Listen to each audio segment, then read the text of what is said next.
Design Thinking Academy.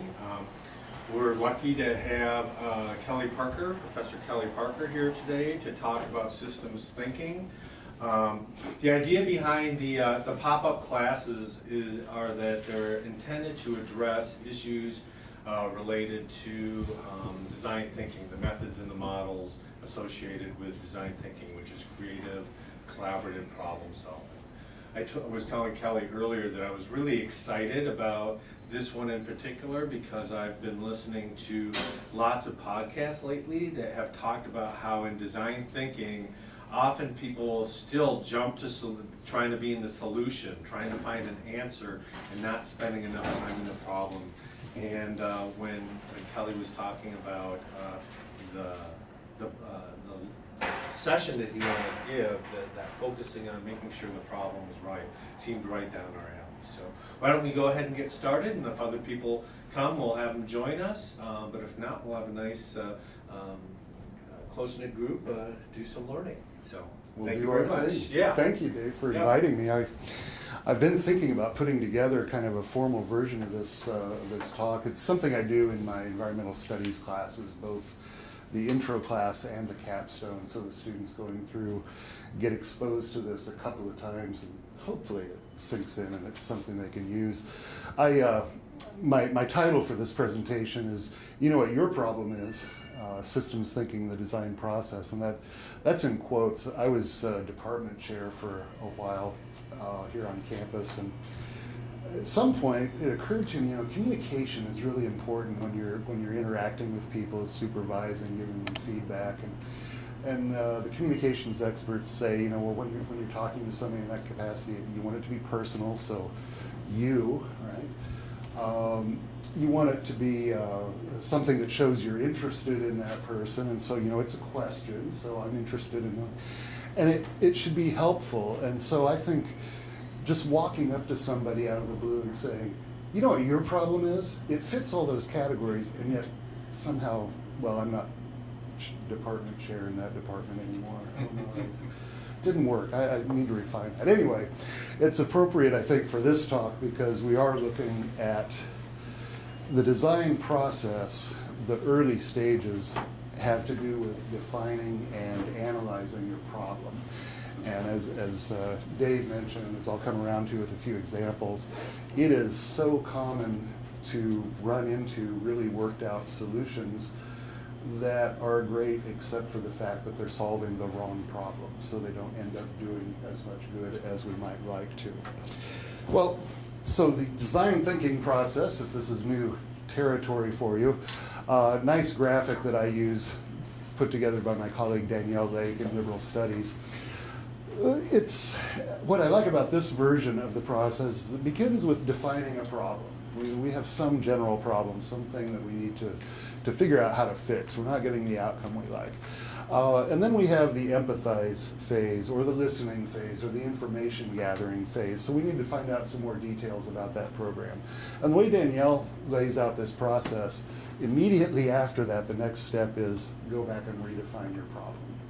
And I will say that when I do this with students in the capstone class, especially where they are working on an ambitious semester-long project, I don't care how well done, don't tell my students this, I hope this doesn't get on YouTube, right?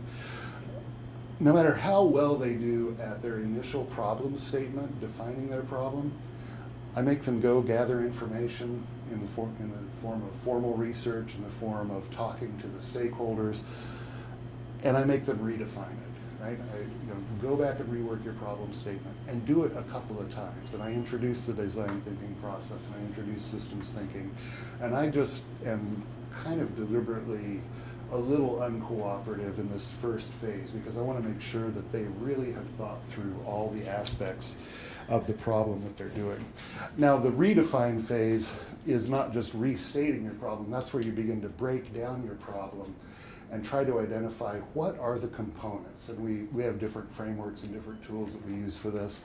Systems thinking is one of the available tools. It's very powerful and can get a little ungainly, as you will see, but for certain situations, systems thinking and systems models are really the best way to go. Well, so what is this systems thinking that I'm talking about? It's probably most closely associated with a woman named Donella Meadows. She was an author on the Club of Rome statement back in 1972, Limits to Growth, which was one of the first major documents that identified issues that we would later come to refer to as sustainability issues. What does it look like? This is a very, very simple and not terribly artistically well done diagram of a very simple system. So one of the things this might represent is the temperature in this room. I see a thermostat on the wall over there, so we have a feedback system. The actual condition right now is maybe we decide the room is a little warm, and so somebody goes over and they turn the thermostat down by a couple of degrees. They're taking a corrective action. We have a little delay, right? The system has to respond to that, and the room has to balance out and come back around here, and our actual condition is, hey, it's a little bit cooler in this room, and this goes on and on and on. So this is a very simple feedback loop with a mechanism where we can change a condition and a delay built in. So that's the basic model of what a system looks like. Where does this stuff turn up?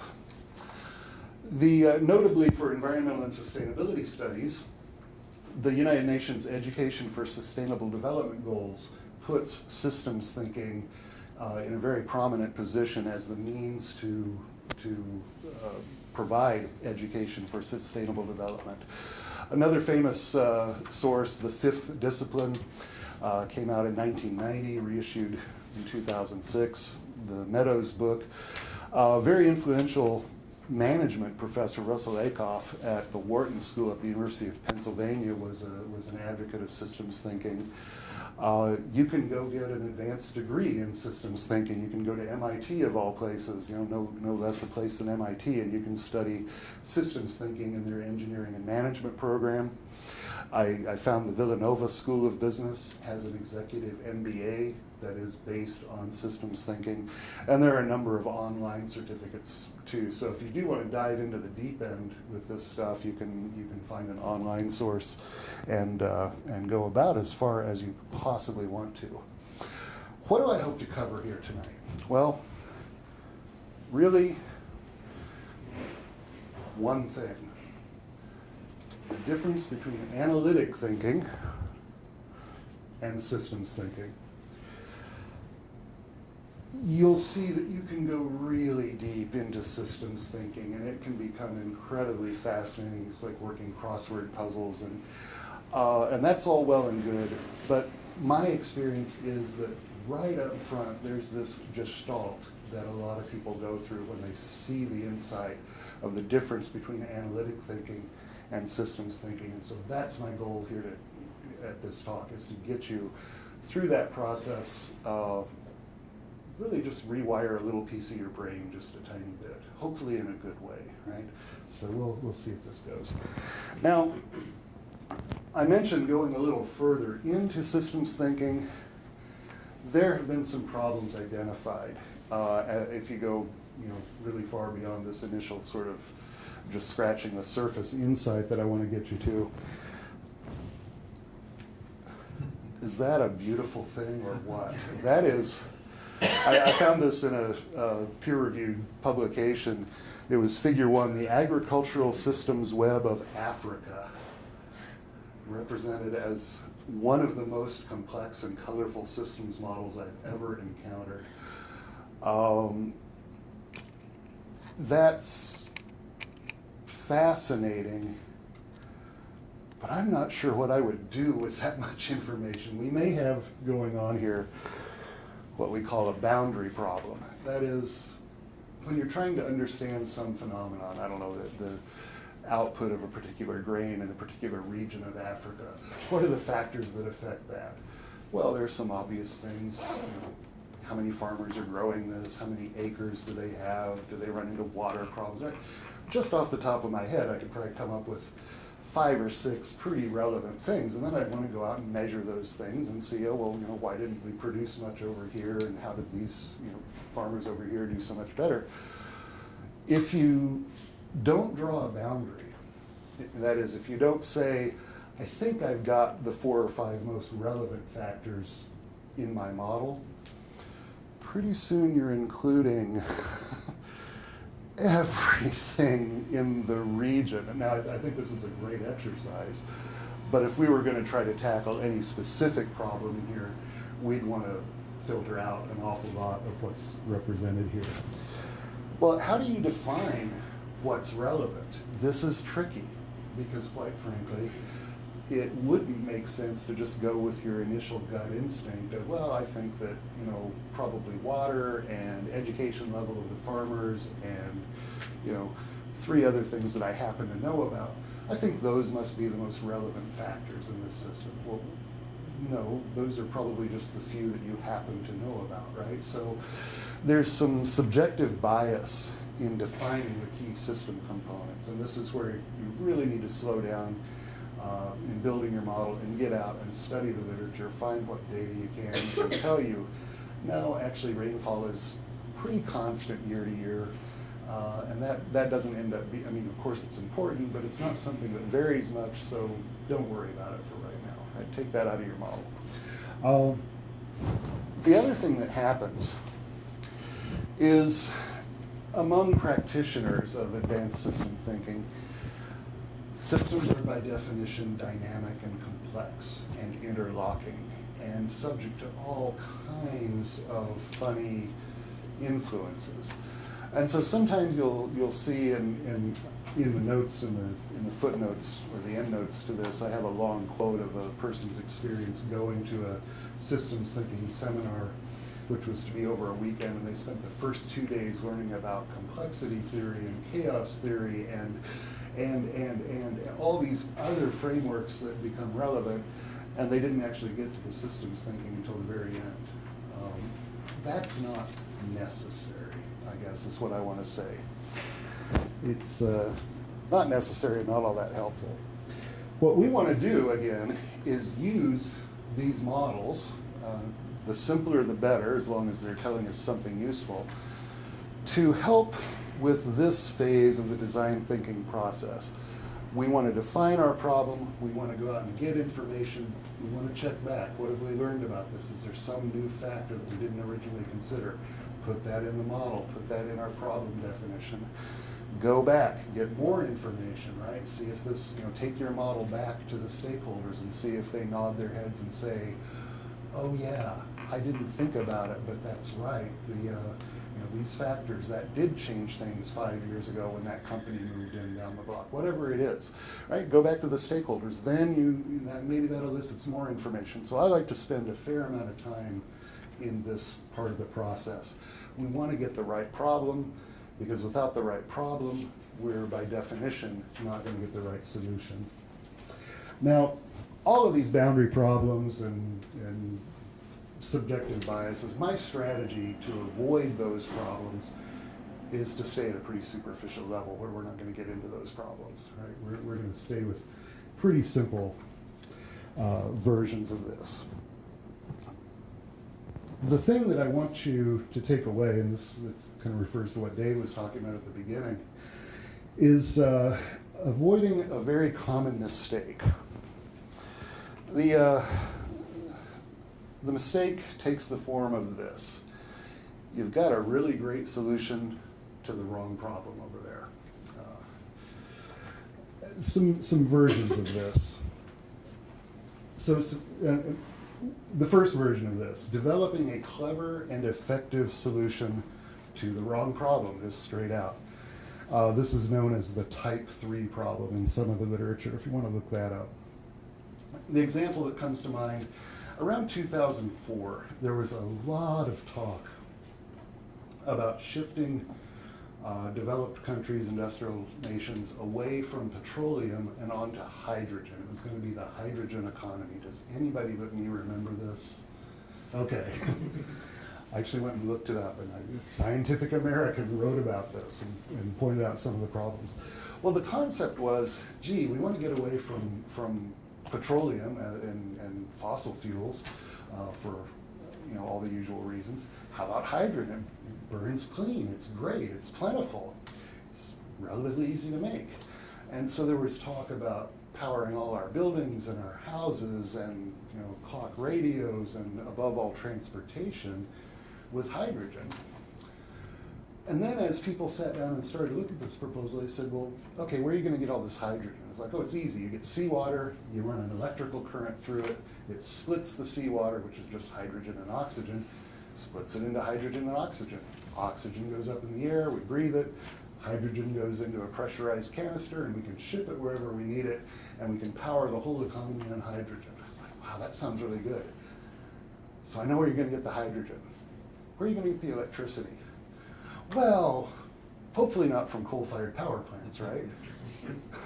Because at every step of doing this, thanks to the laws of thermodynamics, you lose a lot of the potential energy, right? So if you burn coal to generate electricity, to create hydrogen, to burn the hydrogen, you would have been better off burning the coal, right? Well, we can get around that. Let's build lots and lots of renewable energy sources, so hydroelectric and wind turbines and solar panels, and we'll put these all over the place, and we'll use that electricity to generate the hydrogen, which we can then use to drive our cars and heat our houses. So sounds like a pretty good solution, right? Anybody see why this didn't happen?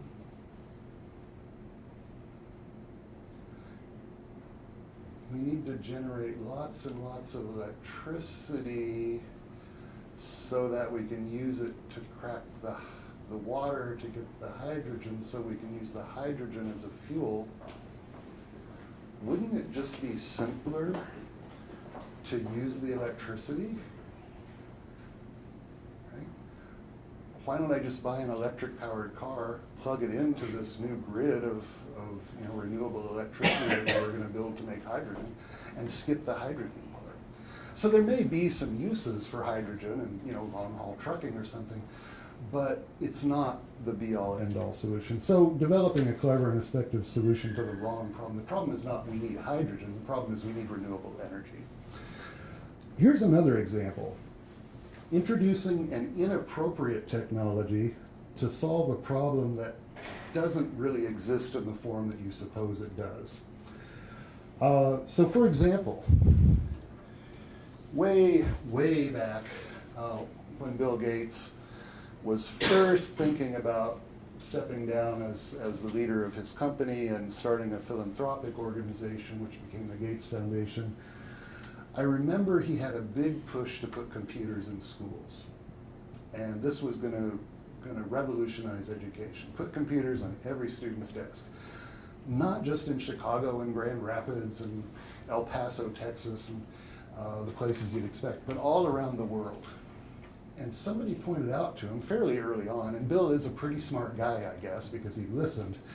He said, you're talking about putting Windows computers in village schools in rural India and all over the world. You realize some of these buildings don't have electricity, right? It's not a high need thing to get a computer into these classrooms. You've got a solution that you really like, and you're going in search of a problem. But you can throw away a lot of money giving people something that they're just not going to use or benefit from. And so he went and consulted a lot of experts and said, well, gosh, what would a few $1 billion help with? And it turns out things like vaccines and prevention of malaria and things like that are much more high impact. So dodged a kind of a serious mistake there. Oops. A couple more quick examples of how you can go astray by not defining the right problem. Maybe you'll miss an opportunity to do something truly original and revolutionary. There's a famous anecdote about Henry Ford. Somebody asked him, why did you decide to build a car factory? And he said, well, I sure didn't get there by asking people what they wanted. So if I'd gone and asked people what they wanted in 1903, as far as their transportation needs, everybody would have told me they wanted a faster horse. I went ahead and built them the automobile, and they all liked it. Now that's an example that brought its own problem, but you kind of get the point, right? That if he had just gone out and done a public opinion survey, he would never have developed the automobile factory. Now, one other thing that I want to throw out there is something I run into all the time. Our students work with community partners either on campus or out in the surrounding areas. And a lot of times this will be a nonprofit or a business owner or a garden club, and we go to them and say, okay, we've got this opportunity, this problem, something you'd like some help from a group of students to do some research and make recommendations. We'll run the design thinking process on it, and we'll give you some suggestions or some ideas for how to do this. Very often, the problem is presented to us as we need a recycling program. Right? Recycling is very popular and doable, and so it comes up a lot. So the community partner will say, we need a recycling program. And the students say, okay, we're gonna go out and research the options and make recommendations, find out what can and can't be recycled, and they're all the way, down to the 75-yard line with a solution. And then I come in and say, how do they know they need a recycling program? It's like, well, they've got all this plastic and metal and glass and cardboard, and it's going to the landfill. It's like, yeah, I understand that. But does that mean they need a recycling program? And think for a second. Does that mean they need a recycling program? What's the problem? It's not that they lack a recycling program. It's they've got too much trash coming in. Right? What if we frame it that way and we say, no, the problem here is too much of your waste stream is going to the landfill. Maybe a recycling program is the solution. Maybe reducing the amount of recyclable stuff in your waste stream is the solution. Maybe finding a way to repurpose this stuff is the solution. Suddenly we've got 5 or 6 new possibilities besides the one that somebody was wedded to on, in the first conversation. So those are some of the kinds of things that we try to avoid and try to become aware of. Okay, I promised you analytic versus systems thinking. What's analytic thinking? This quote attributed to H.L. Mencken: for every complex problem there is an answer that is clear, simple, and wrong. And people love these answers. Those are usually based on an analytic approach to a problem or a linear model of the problem. This is a very simple model, systems model, from the Aronson source you have in your handout if you want to look it up. So suppose our problem is we've got insects damaging our crops. Boo, bad deal, we don't want those insects damaging our crops. How are we going to stop them? Well, the analytic thinking is the damage is coming from 70 million independent individual insects, each attacking a tiny piece of our crop with the cumulative effect of they eat the crop and we don't. This is bad. The analysis is, I've got a problem, crop damage, let me find the point source. It's each one of those stupid insects that's come in. How am I going to deal with them? I'm going to kill every last one of them. That'll show them. So I go get some pesticides, I spray it. Sure enough, the insects is dead. And my crop yields go up because my crops aren't being eaten so much. Let that sit a minute. Let's run this same exercise on a couple of other examples. And here I'm going to elicit some feedback from you guys. I want you to think about this in the most common sense, straightforward way you can. We're looking for the obvious solution to a problem. And these are slick examples because I was thinking of these as I was driving home during one of our snowstorms, and it was slick out. So the first example is, we've got a problem here on our highways that when it gets a little icy, cars coming around a particular curve, say up here on Leonard Road where I drive, cars tend to slide off the road and into the ditch. It happens a lot, and it happens when the road is icy. So 2 last week, 1 this week, 4 the month before, it's a problem. And we know what's going on. These drivers are hitting that ice and they're sliding off the road, and then they have to call the tow truck and hopefully nobody gets hurt, but it's a bad situation. So there's your problem. What would be a nice, straightforward solution to reduce or eliminate this problem of 15 cars a winter sliding off a particular curve?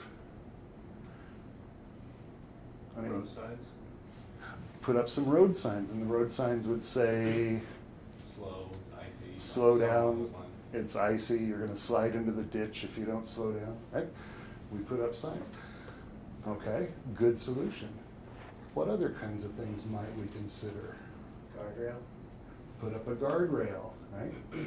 So that way, even if somebody still does come in a little hot and they slide, they're not gonna go into the ditch, they're gonna get a little body damage, but they're gonna stay in the road.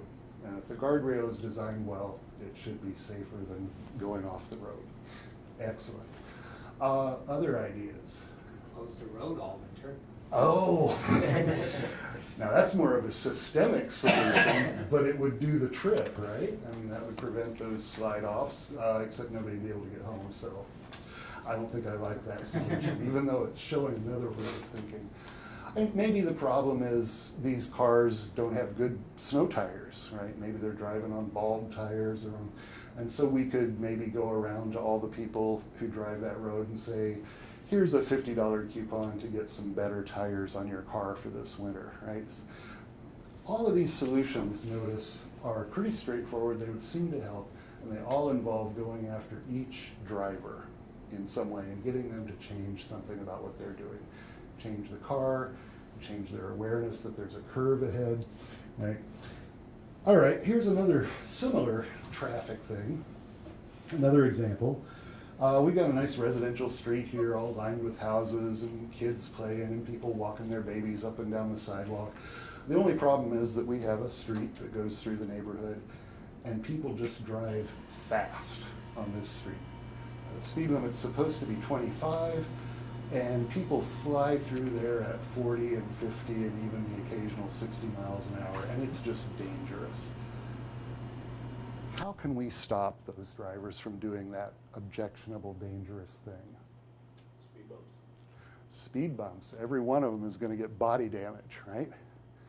That's actually a little bit more of a systemic solution, but it's still addressing each car as it comes down the street, right? So it's kind of hitting each car. What else might we do?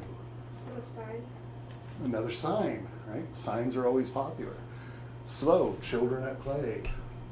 Slow, we don't like you driving fast. Speed limit enforced by radar, right? Whatever sign we want to put up. Trying to educate people that they need to go slow. Any other ideas?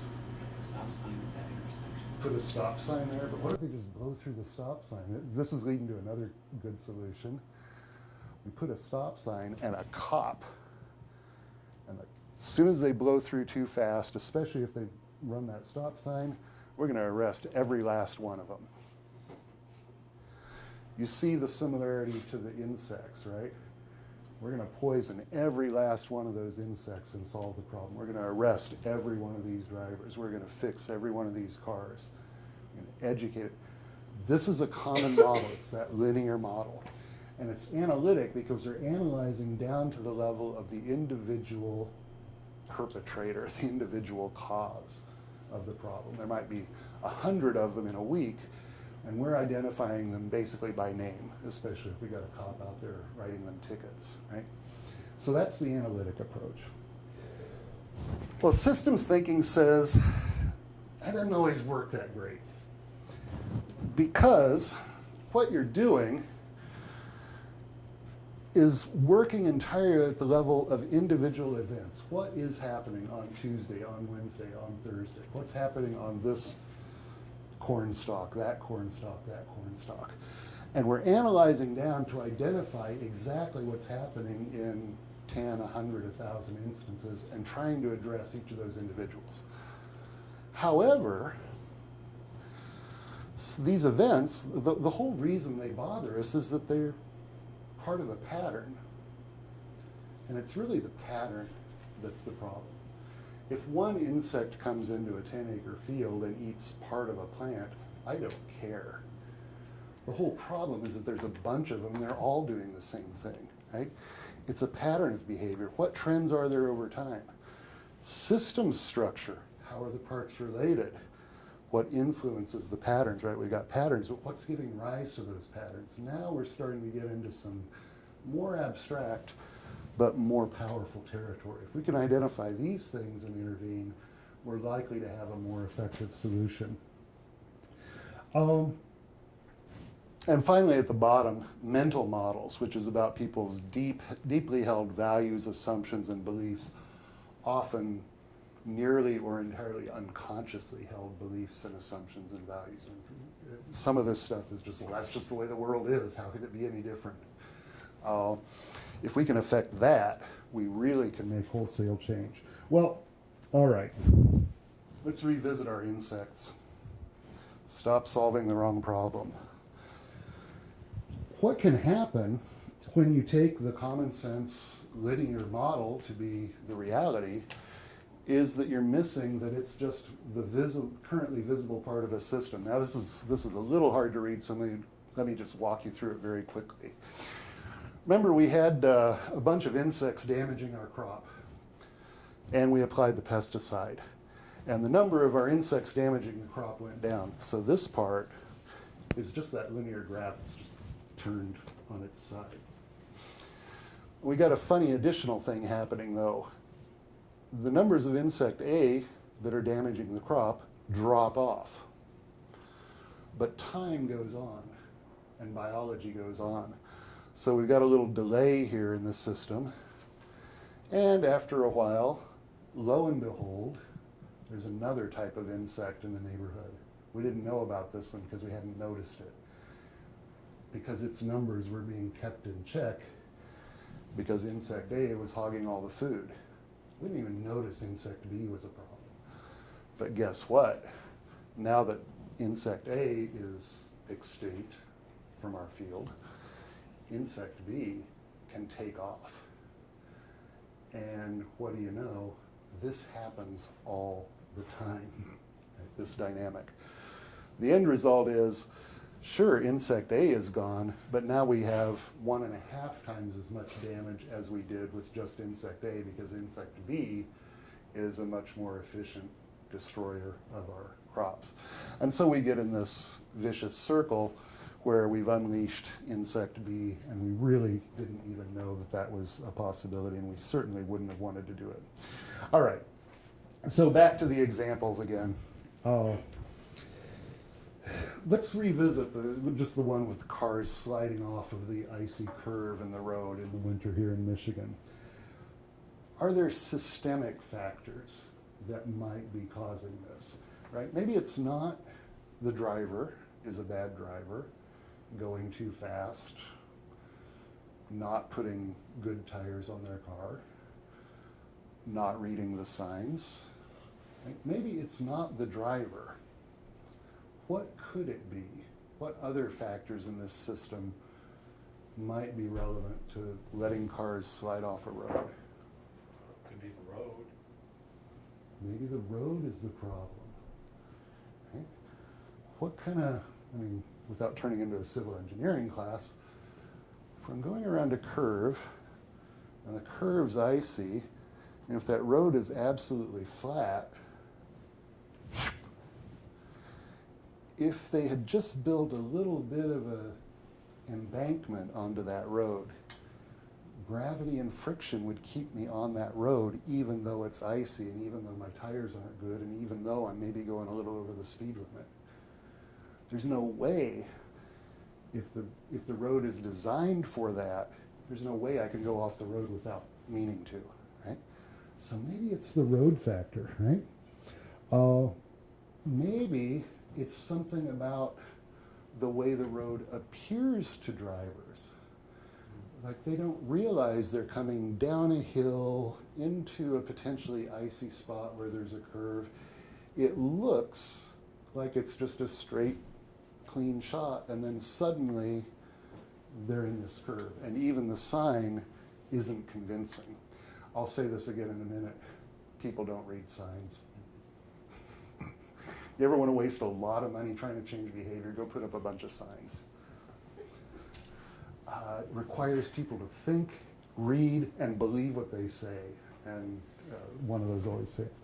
So you can see how a problem of cars sliding off the road, we might not have to talk to a single driver. We just got to rebuild the road. And I think of this example because a friend of mine, when she was in high school, they lived out in the country somewhere up in Minnesota and had a road that I guess her dad or her grandpa had built, basically the driveway, but it was a long driveway back to the house. And there was a curve on this road, and the road canting on this curve was actually the opposite of what it should be. So as soon as you turned, the forces were actively trying to throw your car off the road. And she said that they called that boyfriend curve because whenever a new boyfriend came out to the house, they'd have to go get the tractor and pull them out of the ditch. So don't design boyfriend curve into your system. All right. A more immediate and fairly common example, recycling. I already talked about this, but we want people to recycle and compost in our dining center. It's a little familiar place for all of you here at Grand Valley, the Fresh Food Company. Now, how are we going to get people to sort the stuff that they have, their paper, their metal, the compostable waste? Well, one way might be to put up a recycling and composting station. This is actually just a recycling station next door in Mackinac Hall. But you can see you've got household batteries, newspaper, glass, plastic, metal, office paper, and then a regular trash can, which is unlabeled. How well do you suppose this strategy works, putting a sorting station out? I mean, be honest, do you always get super conscientious when you're on your way somewhere and talking? And this is the obvious option if you don't want to stop, read, think, believe. Right? Go look in one of these collection stations sometime. They don't work. Somebody's got. It gives me a lot of anxiety because I'm not sure what I'm supposed to put where. And what if somebody's watching and you get it wrong? And here's the dirty secret is I've had many student projects where we literally were watching you and we know that you don't use this system. But we're not surprised because it's asking every single individual, maybe 10,000 people in a busy dining hall, to all go through that process of thinking, understanding, reading, and then going through the right motions. It's on every one of them to get it right.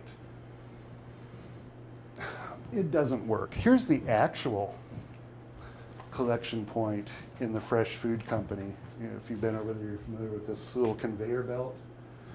There is a trash can there, but it doesn't get very full, usually, from what I've seen. The idea is you bring your tray up with whatever's on it, and you put it on the conveyor belt, and it disappears into the back of the building. That is an infinitely more effective way to capture the compostables and the recyclables. Why? Because it's going back somewhere in this back kitchen area is somebody who's being paid and has been trained to sort. And so they put on their rubber gloves, and all the compostable stuff gets scraped into a compost bin.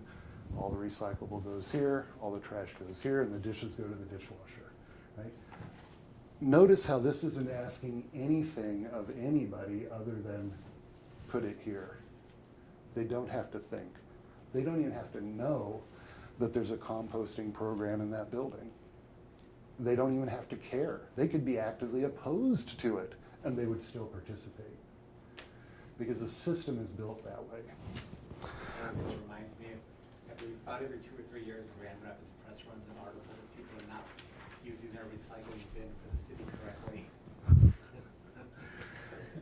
And they're right.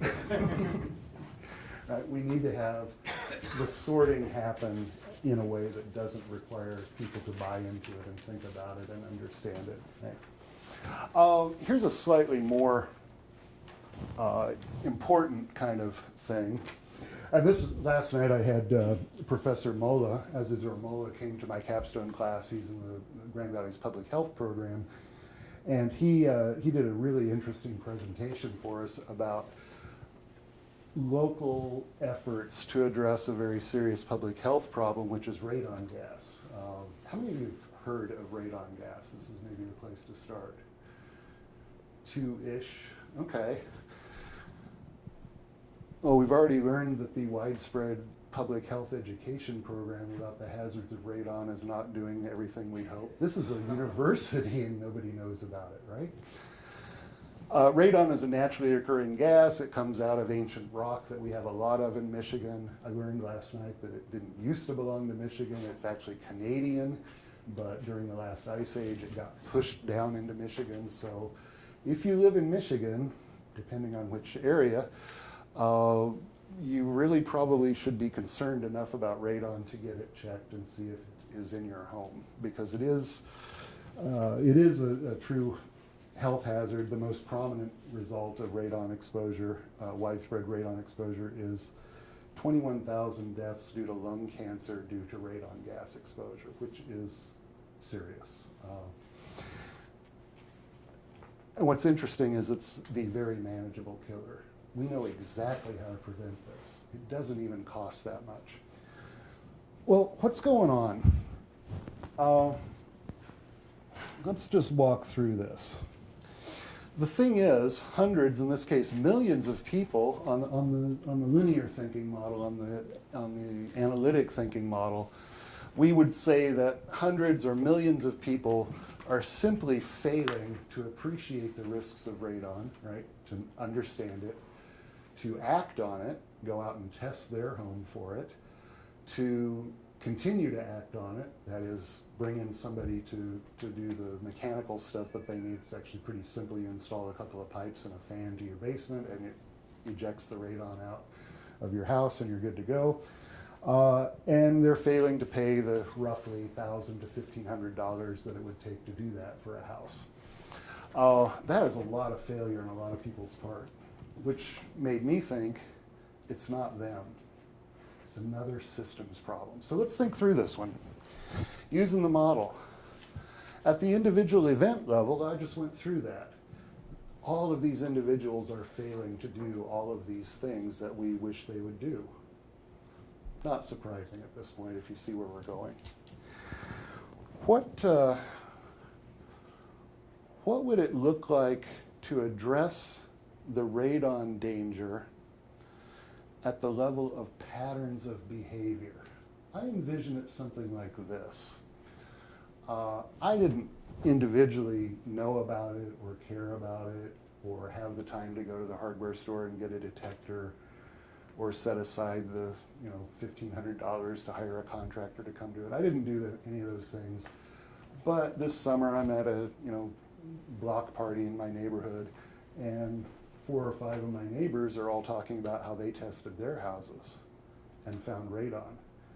And they called this guy, the contractor, who came in and did the work, and it took an afternoon, and it didn't cost all that much, and they feel so much better because now they know their kids playing in the basement aren't getting exposed to radon. And so here I am, Mr. I know nothing about this and I don't have time, realizing 3 or 4 of my neighbors have done this. Seems likely that I have the same problem. And there's a pattern here in my neighborhood of how you address this problem. I'm much more likely to go ahead and do it, after that conversation than I was before, right? Because it seems like it's becoming the kind of thing people do.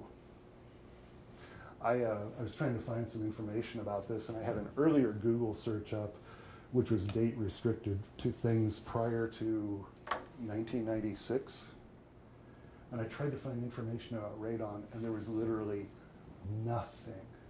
So this is a relatively recent thing that has, that anybody's been aware of.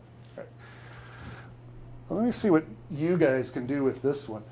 Not just patterns of behavior. Gee, all my friends, my neighbors are doing this. Maybe I'll do the same thing. How could we build this into the system structure? Again, something that would reduce the exposure to radon gas in people's homes and workplaces? What would be a structural solution? How can we change the system of inhabiting a home so that it includes getting the radon problem taken care of? Any ideas? It's kind of a little creative thinking exercise. When you build a house, make sure that that's taken care of, like if you're building a new house. Yeah, and how do we ensure that that's done when we build a house? Code. Building code. So, great, you want to build a new house out here in Allendale? Cool. It's got to have, you know, electrical that won't kill you, and you've got to have a licensed electrician do it. The steps have to be so high, you can't build your bathroom out of ice, you know, whatever code says. And also you have to make sure that you test for radon, and if it's present, you put in the simple radon ventilation system. So the same way you got to have a roof and fire suppression system in a commercial building, we also have to, right? So great idea, we just write it in the building code. But what about existing, an awful lot of existing houses, which are frankly more likely to have this problem because they have cracks in the basement floor and things like that. How can we address that? Connect it to your home insurance, so if you have it renewed, you have to Nice, yeah. So State Farm, when they go to renew my homeowner's insurance, they say, by the way, have you done any radon testing? And I say, no. They say, well, you can't get insurance until you do. Or maybe more likely, they say, if you do it, we'll give you $100 credit on your premium. I would do that, right? Other ideas. How about every time somebody sells a house? And as it is, there's an inspection, right? They come and they check to make sure the foundation isn't caving in and there's a roof and the electrical looks to be up to code. Why not just put radon testing into that already existing inspection process? And if there is a detected radon problem, you can't sell the house, you can't close the deal until it's fixed. Now, I don't know about you, but if I've got a job and I got to move out of state and I'm selling my house for $150,000, I'm motivated to get this deal done, and the inspector comes and says there's only one problem, you're going to need to pay about $1,200, $1,500 to get the radon mediated. I was like, who do I call? Who do I write the check to? I'm motivated to do it and I'm going to take care of it. Right? So building it into the structure is an even more effective. Now here's the one I referred to earlier as being a little tougher to get into, the values, assumptions, and beliefs level. I'm going to go ahead and illustrate this way. Suppose radon became something that had been so completely internalized as a serious threat to health that it was objectionable, that you would get nasty looks, that you'd be judged by other people if you didn't test your new house for radon. Are there things that are like that, where attitudes have changed? I mean, radon is clearly not one of those things. Smoky has sort of changed. Yeah, you're right on to it. I was actually going to pull these out and threaten to light a cigarette inside this room, inside a university building. I don't know what would happen. I assume helicopters would come in and a SWAT team would come crashing through the window, because it's just unimaginable that that is something somebody would do, right? At fundamental level of values, assumptions, at least there are some things you do and some things you don't do. And we don't have to believe in them. You don't have to understand the effects of secondhand smoke, for example. All of those things about it, it's just not done. Okay? So what if testing for radon was just something that is done at that level? That would be the very effective level of permanent change, and it would have enormous public health benefits. We probably don't need to get there, but here and here are where you're going to make a big difference. And incidentally, Professor Mola communicated that the state of New York has that inspection law. Right? apparently the only state in the country that does. People have gotten used to it. They still buy and sell houses, but now they're buying and sell houses that don't have a radon problem. Right? And he said, that would really be the thing that he'd like to see nationwide, or at least in the states where these are problems. Well, what other kinds of problems can we talk about? You can apply this systems thinking to large-scale wicked problems. For example, crime. Neighborhood in Grand Rapids or Detroit has a crime problem. What are the systemic factors that play into this? We're not going to get very far by just going out and identifying and arresting every single criminal, because we're probably going to get into some kind of feedback loop situation, right? Opioid crisis, obesity, right? Epidemic, racial and other systemic discrimination in our society, pollution, climate change, gun violence, illegal immigration, and on and on. All of these big problems for which we often see proposed simple solutions, when you start to look at them, are incredibly complex results of interlocking multiple systems. And I bring that up. Now, when I teach this in my class, we go ahead and solve all those problems. But since this is free, we're just going to go. Actually, we don't solve all those problems. You'll be surprised to find out.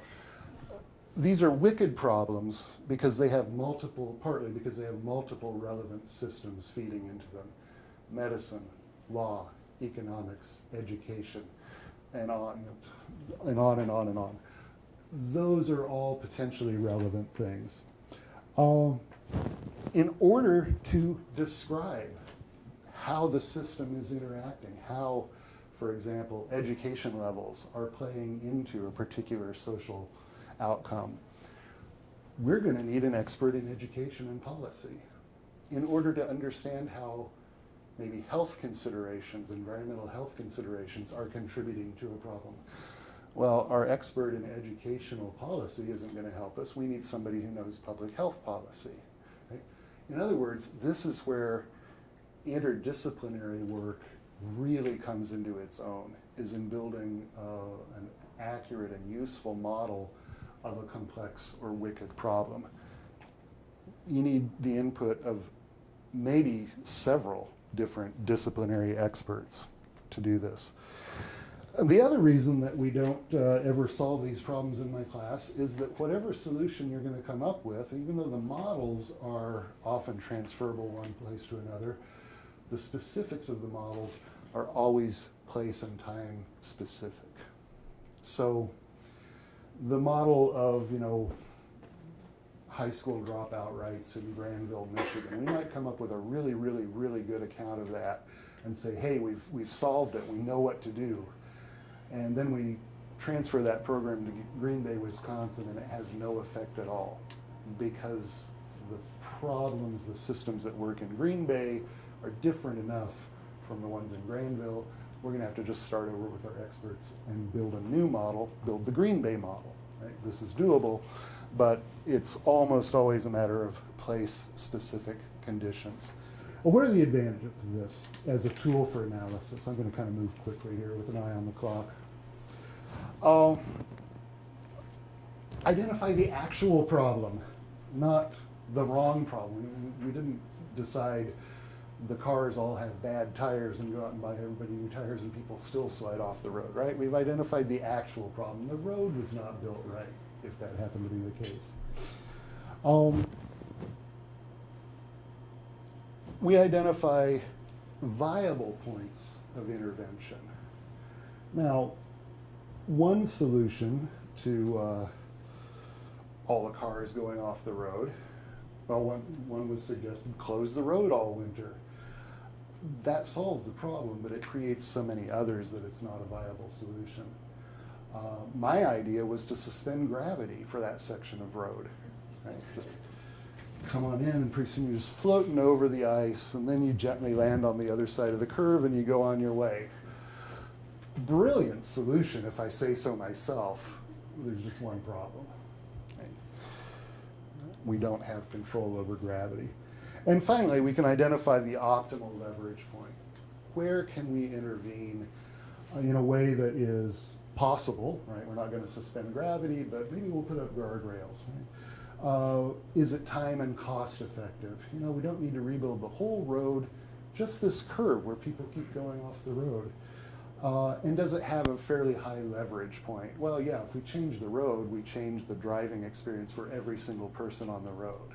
So that's much better leverage than trying to educate 10,000 separate drivers, right? Now, systems thinking, I'm going to move quickly through this part. As you saw earlier, you can study systems thinking. There are programs that go way in depth, and I'd say it ought to be considered a science. I'm not a system thinking scientist, but it itself is a science for this reason. These models, right, this simple reinforcing loop, for example, turn out to apply to all kinds of otherwise completely unrelated parts of the world. The thermostat feedback in this room is the same as about 10,000 other common systems that you run into that have nothing to do with heating and air conditioning. Now, people have identified common models. These are the names of some of them. These are names of some of the others. There are a lot of good sources that give these archetypes. Doesn't really concern us to get into, but just to give you an idea of how this works. And some of these end up looking fairly complex. The tragedy of the commons is not quite as complicated as the African food web, but it's getting there. And all right, so what are some of the problems that people run into? I mentioned boundary problems before. As you're thinking, as you're applying this, as you're trying to figure out how do I go from event to pattern of behavior to systemic structure to values and beliefs, how do I know I'm including the right things? Well, part of it is, are they true? Are they in the world? But the other part is, are they useful? The effect I'm including, how probable is it that this is actually a factor? So a few years ago when the tsunami hit the Fukushima nuclear reactor and flooded it and caused an enormous catastrophic failure, I participated, much to my regret, in an online discussion of the design mistake there.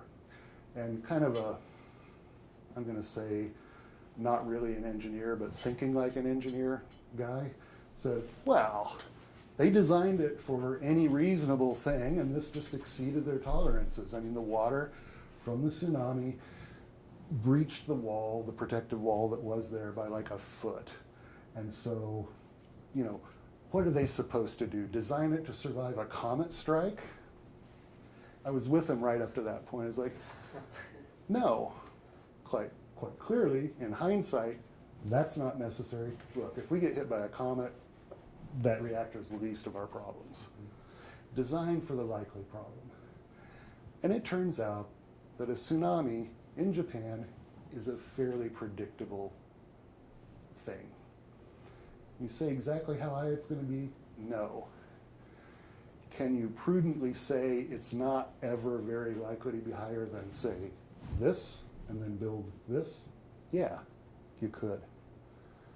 And to miss it by a foot, dang. As the old Maxwell Smart, missed it by that much.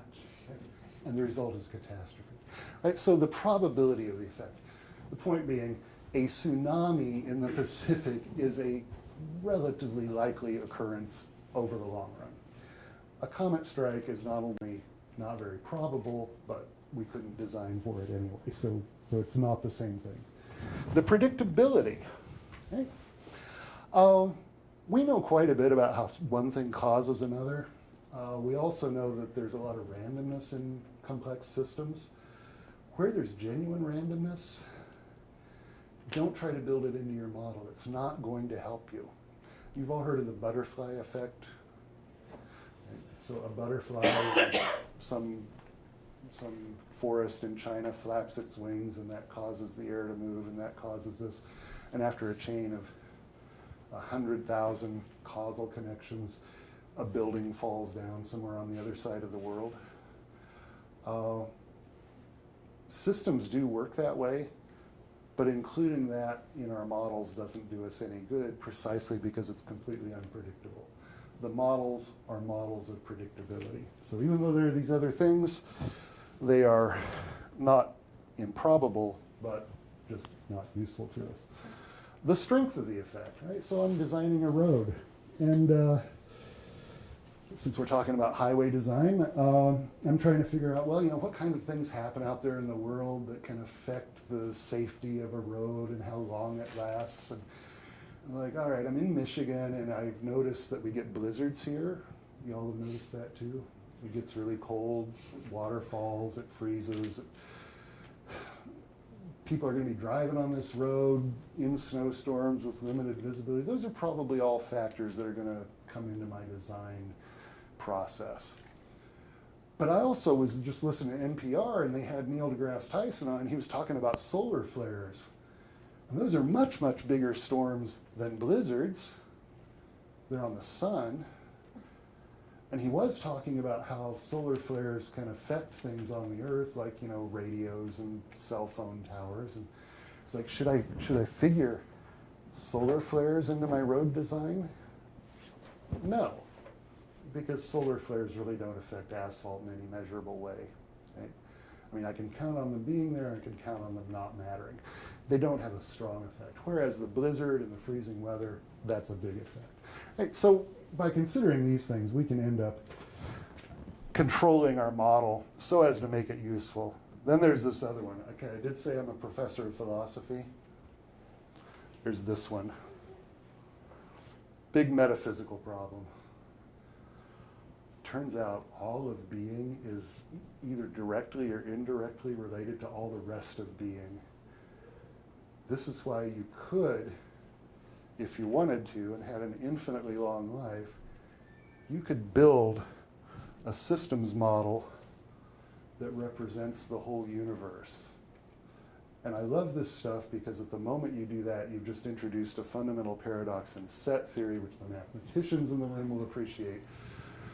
And I don't know what happens after that. But being a little facetious here, if you take too big of you, if you don't respect the boundary problem, you end up trying to map either all of being as a static entity, which isn't right, or you discover that because everything's connected, everything's continually changing, and your model is always going to be inaccurate. There's a saying, all models are wrong, some models are useful. The goal here is to come up with a useful model. So, knowing when to stop. Don't ask, is my system model perfect and complete? The answer is no. Ask, have I used it to get useful insights into the problem?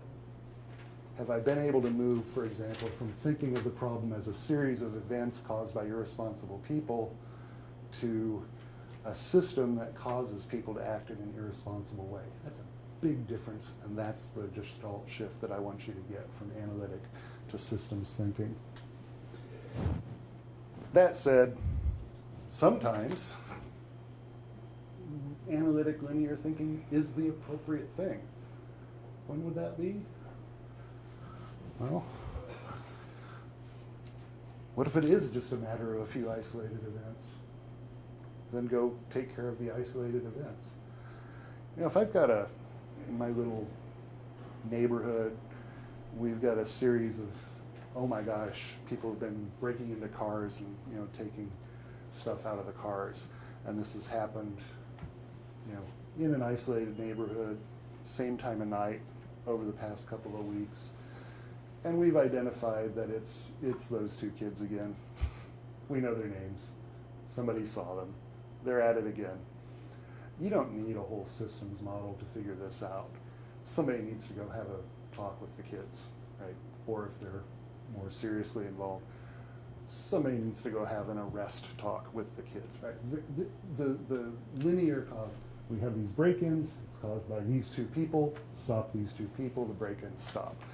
That's assuming there's not some systemic thing at work causing lots of people to break into cars. You got a polluted river, and it's coming from one source. And you just go upstream until you find that source. and then you and the EPA go have a talk with them. Okay? You're breaking the law, stop it. So, with this, some questions and discussion, and I'll come back around to where I started. What's your problem?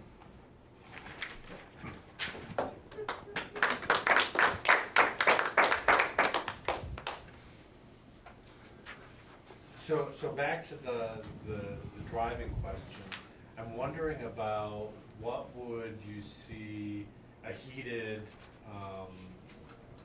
like a heated roadway?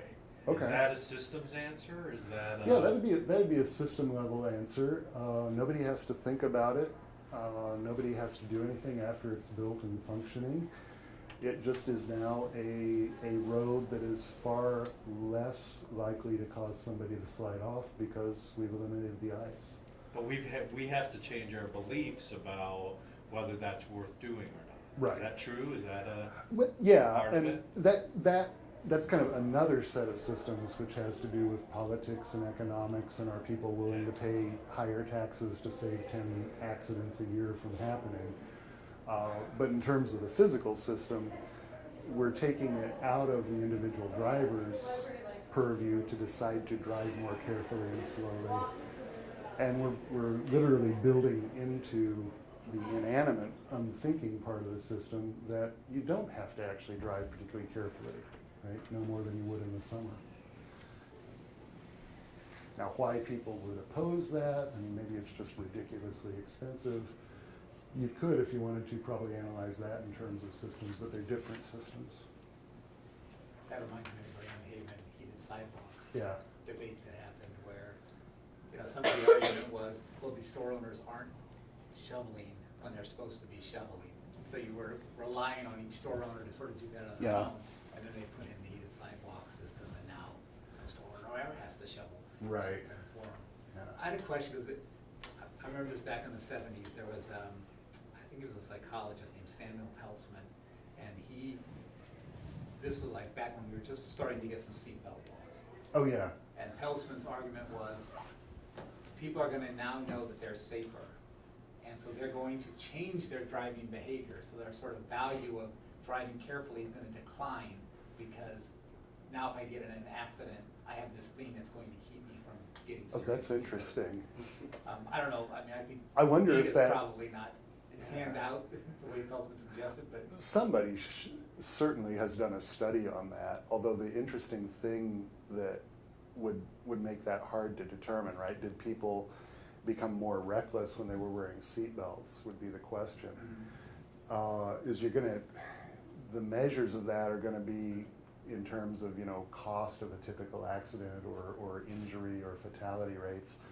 And those have been really skewed because once engineers started thinking seriously about seatbelts and safety, they said, well, the seatbelt is just the beginning, right? And that's actually not all that, I mean, it's really, really important, but we could be doing much better. And so things like airbags were introduced, and the kind of cage structure of cars is now designed not just to look cool, but to basically keep your body alive when it goes rolling through a field.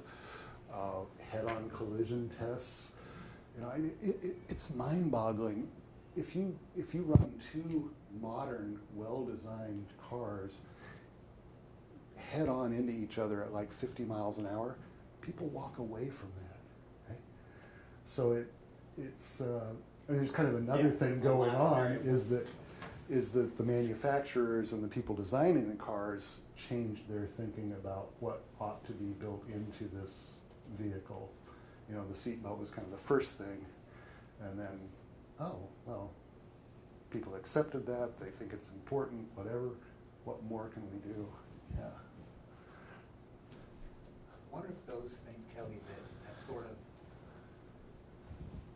you could make the system so safe that people's sort of, they come to rely so much on that safety that their own personal responsibility can sometimes get lost because they say, well, the system is safe, it doesn't really actually make any difference what I do, because the system is so safe.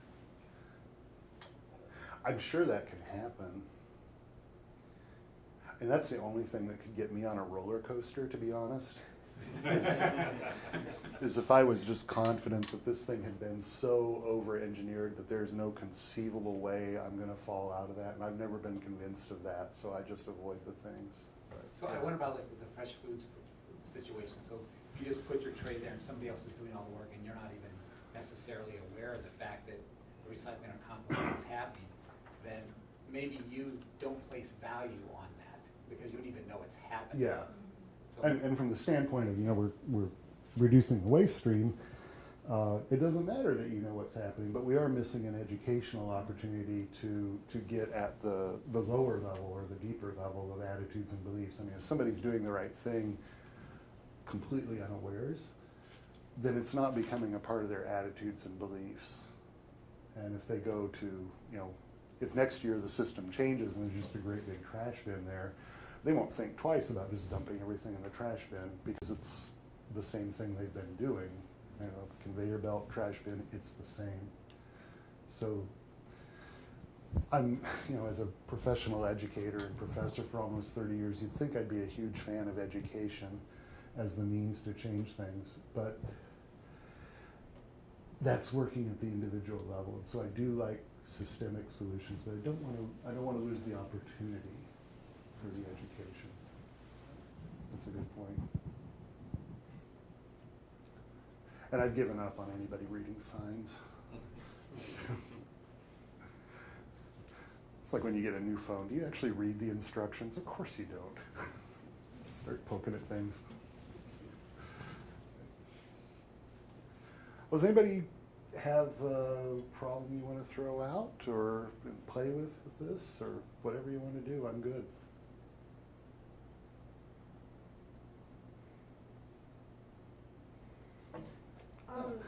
For me, I just want to comment on something. I think it's really interesting how people here recycle because I'm from Europe and it's like embedded in our culture and like in our minds that like green is compost and we always recycle, always. And if someone doesn't recycle, like he gets judged really bad. And here's just, even like those thingies, the picture that you showed, no one really pays attention to it because there's no colors on them and no like real signs. It's just all written, so you have to pay close attention, so no one does that. I really appreciate you bringing up the difference in how it's perceived. I mean, in Europe, it's been more effectively and more consistently introduced, and it's become a cultural expectation in a lot of places. And that's really the ideal thing because people, they don't have to think about it to do it right. It's just, it's set up for them to do it right, but they're still aware that it's something they're doing. And so if somebody fails to do it, well, there's that fundamental value thing that comes in. It's like, oh, you're not being a very good citizen today, are you? And pick that up. The recycling example here on campus is actually pretty rich for talking about systems thinking and design thinking, because a lot of the things you said we've confirmed in various class projects. People don't read signs. So putting newspaper on a collection bin does almost no good to make sure that only newspaper goes in there. What other kinds of things could we do? It turns out people respond better to pictures and to colors. And I had students over at Panda Express one time. They did a little experiment. They made some signs for the recycling. And they tried different ones. One was like just a generic sort of paper cup and a generic, little plastic bowl and whatever the things were. And but they were visual rather than words. And in their little limited experiment, which is like for an hour or so, people seemed to improve. They were putting more of the right things in the right place. And then they got actual photographs of the 5 objects that somebody is most likely to be standing there wanting to know how to throw away. So, the Panda Express bowl. There's a picture, right? It's the same, and it's right there. And that helped, and then they put that picture sign actually in the way so that you weren't just seeing it. In fact, we did an inventory of recycling centers, recycling sorting areas on campus, and some of them are, the sorting center is here at basically waist level where you throw stuff away, and the signs are right down here by your knee. talk about something that's really not going to get read. But they put the sign in front of the little hole in the container so that I've got this thing, I want to throw it away, and I physically have to like match the object, reach over the sign and put it in. And that got a very high accuracy level compared to the other things they did. So, you know, it's called nudging, right? You give these little hints and you kind of make it hard for people to do the wrong thing, and you make it easier for them to do the right thing. And lo and behold, they do the right thing.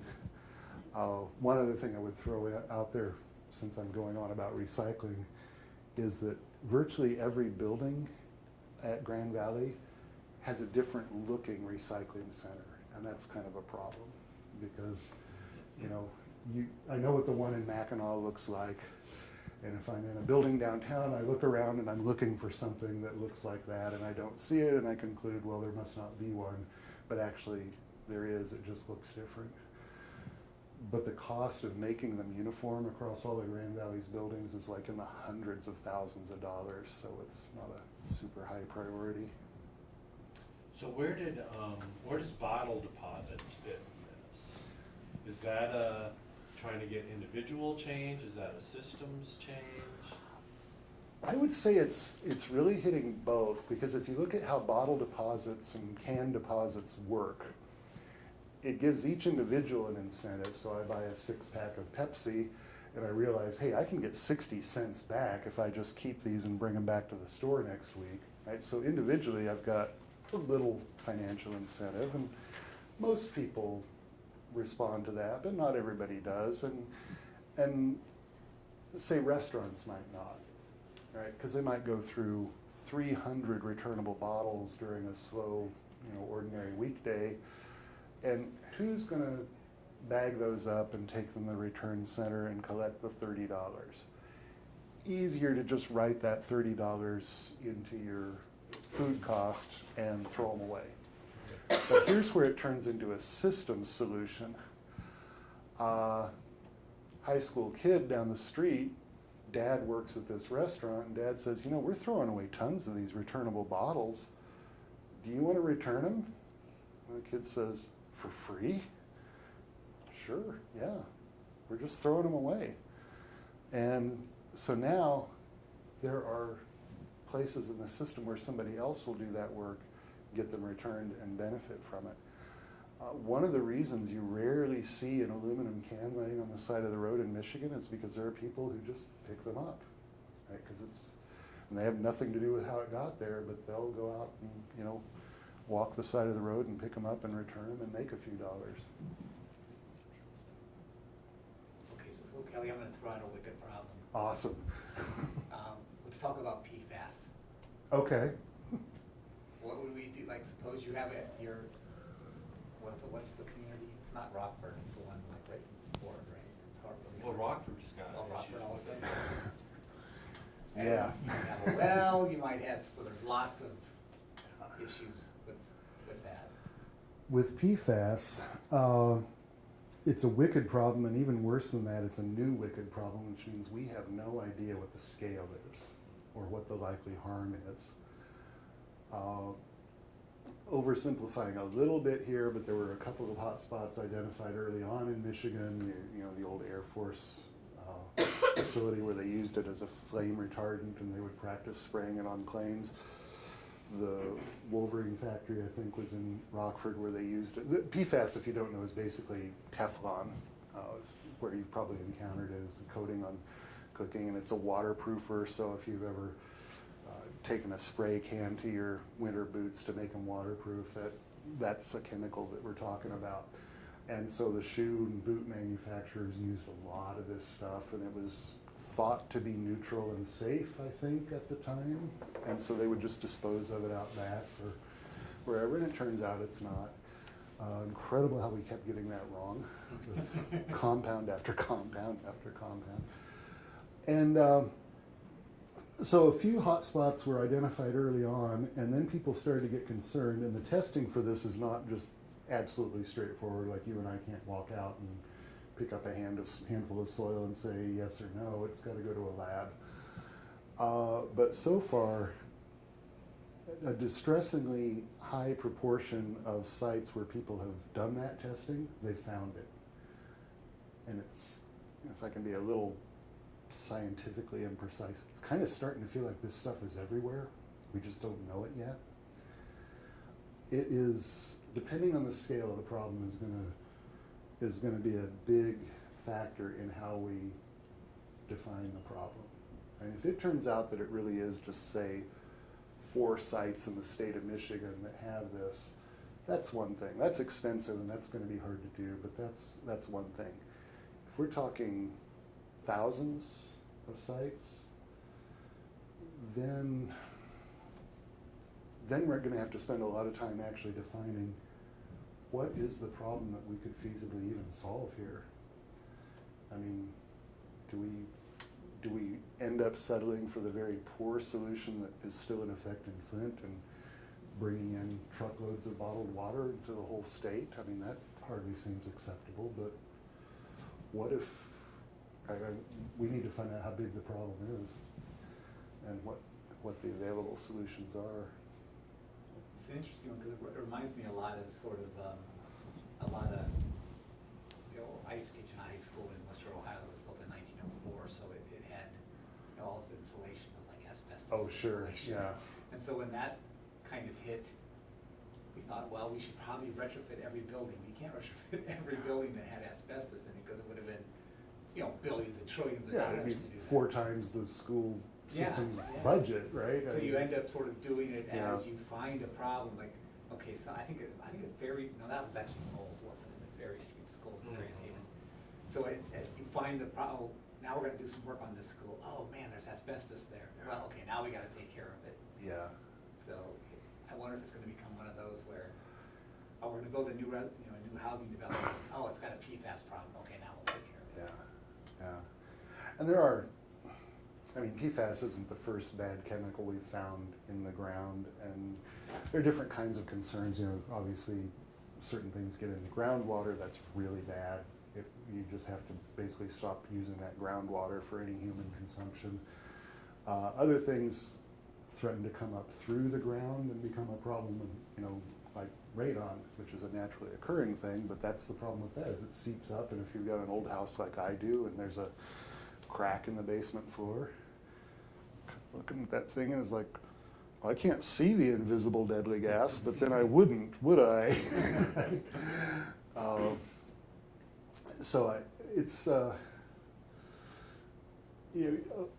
The mitigation depends on what's the nature of the threat. I mean, for a lot of places where there are brownfields, we know that there are petroleum or whatever solvents down there in the ground, and it would just be prohibitive to dig it all out. And then where do you take that stuff? It's still toxic, and is there a good place to put it? So a lot of times the solution is to put a cap over that, clay or concrete. Actually, there is a very good case to be made for an environmentally sound use of building a Walmart in certain places, because you just pave it, right? And whatever is down there is trapped. So to just get back to your point about you find patterns, right? So chemicals seem to be the pattern, toxic chemicals that Right. we've used that somehow have found their way. So there's almost another system that we have to consider, is that, I mean, Yeah, yeah. we just keep doing this, otherwise we're just putting out fires individually, right? Yeah. We're putting out the PFAS, we're putting out the asbestos, we're putting Right. out. And asbestos, PFAS, what was the chemical that accidentally years and years ago got mixed into a bunch of animal feed in Michigan? I used to know this, I taught a class on it, but it's been a while, and made a whole bunch of people sick. I mean, that was like a one-time event, but it seems like we have a failure to adequately handle dangerous chemicals problem, and that might be a pattern. And these one-off little isolated events might be calling for a more systemic kind of analysis of what's going on. I mean, why do we keep finding these different ones?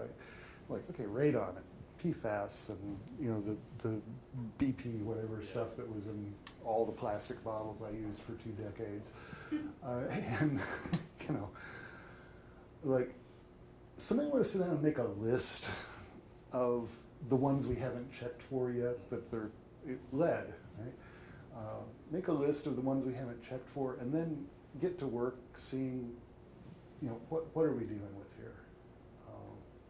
Because there would likely be some overlap of the remediation. I mean, if you've got a house that has lead contamination from past lead paint on the interior, lead contamination because of the plumbing, radon gas coming in, it's like, you know, maybe at some point it's just time to build a new house, okay? And just not try to improve the system, but just start over. But you wouldn't do that for any one of those problems.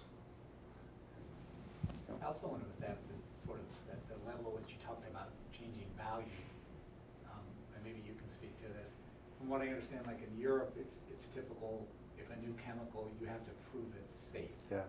Right, well, in the US, it's more, we're going to use it until you prove to me Yeah. that it's not safe. And so the, Yeah. like, the value of that. Yeah, the burden of proof is different, and that's written into law. You know, in some places, the burden of proof is on the person who wants to introduce this thing into the common environment. They have to prove that it will be safe. And as you say in the US, the burden of proof is on those who would prevent you from doing that. Hey, I invented a new molecule, I'm going to mass produce it and let it loose in the atmosphere. I mean, I can say I don't think that's a good idea, but I would have to prove that it's not a good idea to really prevent you from doing it. And that's obviously very hard to do, especially if you're, say, not a chemist or not a government agency. I have a question relating to the sidewalk thing you said about Grand Haven. I live downtown, and so I guess my question is just finding residents for not shoveling the sidewalk. Is that a systematic change, or is that? That's going after individuals, right? But, yeah, okay. You're being irresponsible by not shoveling your walk, and the law says you're supposed to shovel your walk. So there's an attempt at a systemic solution by saying everyone's required to do this. Mhm. But then enforcing it is individual. I mean, somebody's getting paid to drive up and down the street and look for unshoveled sidewalks. Right. Yeah. Okay. I live in the village of Spring Lake, which is a dinky little village, which has got a pretty healthy tax base. And we have this little tractor named Scoopy. At least my wife and I call it Scoopy. It's a sidewalk-sized little enclosed tractor with a plow blade on the front.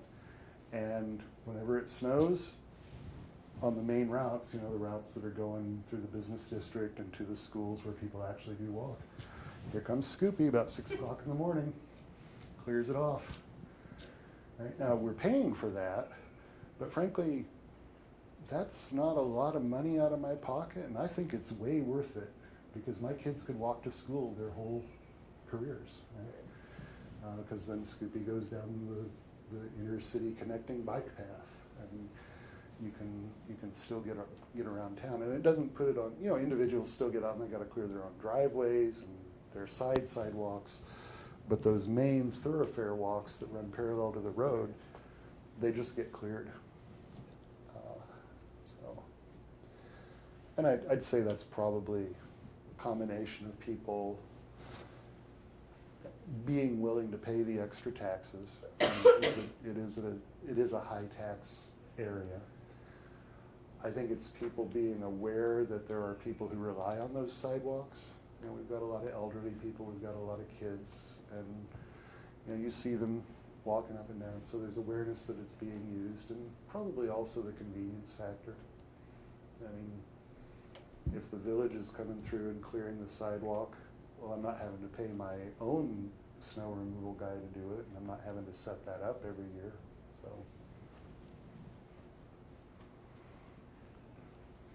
This stuff's fun, and you know, hopefully I've flipped that little switch in your brain, and you'll be applying systems models to everything. Right? The people you live with are going to be like, was gonna say. Stop. Not everything's a system. It's like, oh, but it is. Some of the just most simple little systems. Hey, this has been great. Thank you for Can I ask inviting one me. last question? Oh, sure. That might be for everybody in terms of thinking about, so what comes, I think about, I mean, we're all part of a campus community, right? And I think about the recent scandal that happened, you know, at USC and Yale where people were cheating to get in. We also know campus or college, university, higher education affordability comes up a lot. Sometimes I feel like that's the wrong question, right? That's the wrong problem, that we're talking about university affordability. Mm-hmm. And I wonder if, and we're trying to find solutions to university affordability, and I wonder if that's the wrong, I mean, is that an example of where we might be asking the wrong, or searching for the wrong problem? Off the top of my head, I'd say we could probably find much more productive ways to frame the whole mess. I'm not even gonna say it's a problem because I'm not even sure what the problem would be.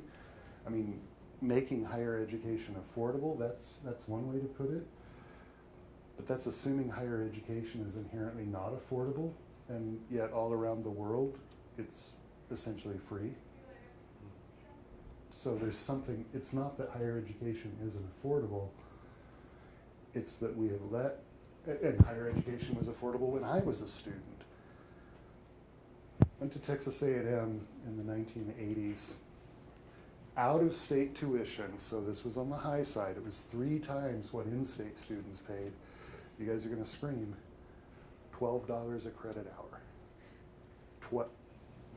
Two digits, $12 a credit hour, which meant that a 12 credit semester was $144 in tuition. And that was me, right? This is not ancient history. And then we changed the way we do this.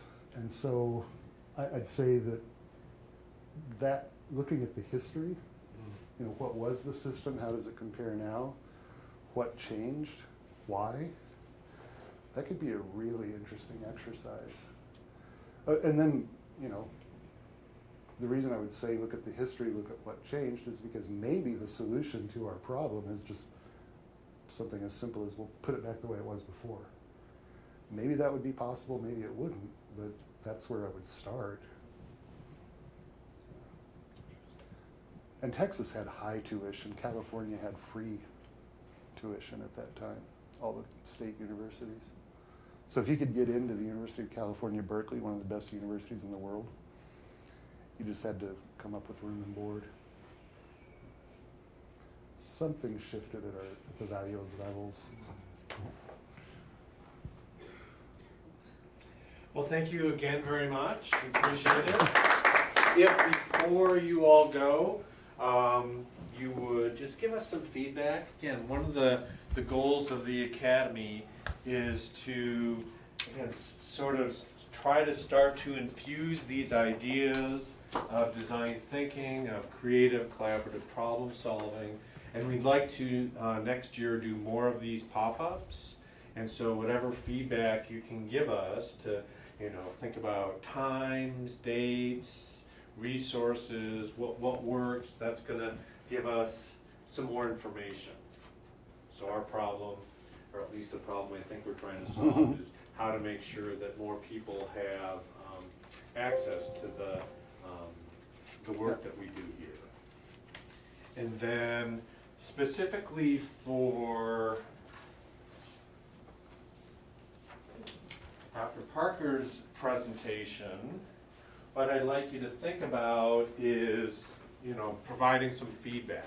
We do this for a couple reasons. One, it's nice for our presenters to, this is part of the process where they get to try something out, right? That they might not be able to try out in their classroom or things like that. So it gives them some feedback, but it also, what we know is that the research in terms of learning suggests that in order for learning to last, you need to reflect on it. You need to think about it. And So taking some time and thinking about, so what are some things you liked about the presentation? Some strengths, some things that we ought to do more of. What are the delta, that triangle means delta, what should we change? What questions do you still have? So are there still things that, around systems thinking that you'd like some information about? And what ideas did this generate for you? This might help me at home, you know, dealing with a roommate problem or whatever the case may be, right? So if you could just give us at least one thing in each of those quadrants as well, that'll give us some feedback, but it'll also ensure that the learning that you've done today will last. So thank you very much for your contributions to us. Take something for the road if you wish, and be on the lookout for upcoming pop-ups. And if you're interested in the Academy students and you're going to be around next year, go to gbsu.edu/design thinking /DTA. We're working on that at some point to try to make it easier. Or just Google or just GBSU Google, design just go, thinking. on that.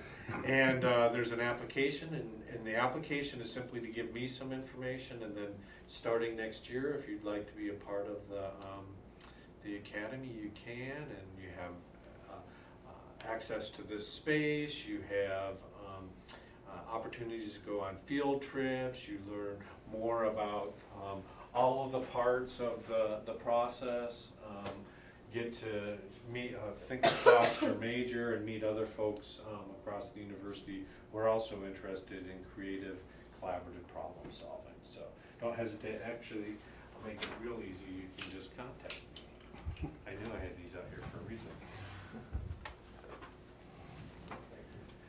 Thank you very much. Let's give one last hand to Parker, and we'll be around if you have any questions. Okay, otherwise, enjoy the rest of your evening. And thanks for your patience and your great questions and examples. Makes a lot of fun.